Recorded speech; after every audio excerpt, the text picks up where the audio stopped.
Hi, I'm Dan Aubuchon, and welcome back to the Joy of Tennis Teaching. Today I'm going to talk about 5 of my real role models and people that I admire in the teaching business, and I'm going to give you one characteristic that each of them has that I always try to copy. First of all, Roger Derone.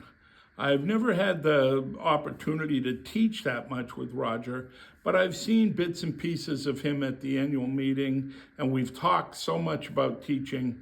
And with Roger, it's his absolute love of teaching. Still to this day, Roger, I won't reveal how old you are, but he is old.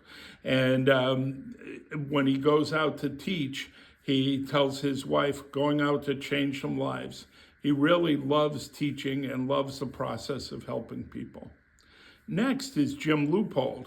And some people might be surprised that the youngest one on this list, way younger than me and Roger and the other people, is one of my idols. But I just love the way Jim has improved over the years.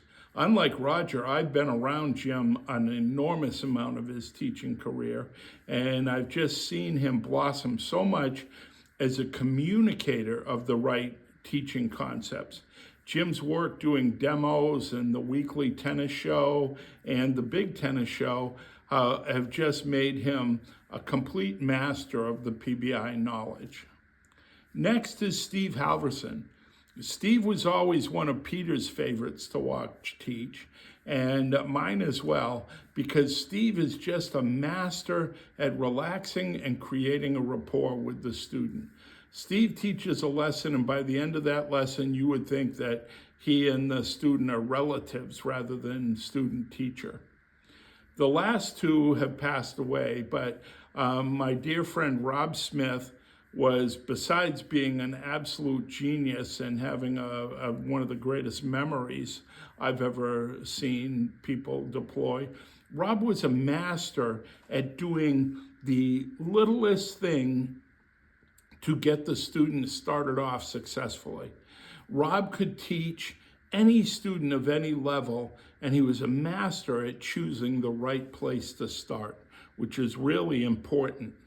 And finally, Peter Burwash. And I could go on and on about Peter's great qualities as a teacher, but by far the thing that made Peter unique was his absolute focus on the student. Peter, unlike Rob, had a terrible memory, or at least he used to say he had a terrible memory. And Peter didn't, like most of us do, remember drills that had worked successfully with other students. Peter just watched that student and used his eye to create whatever he felt that student needed. And that's something that we should all strive for. Go out there and be joyful.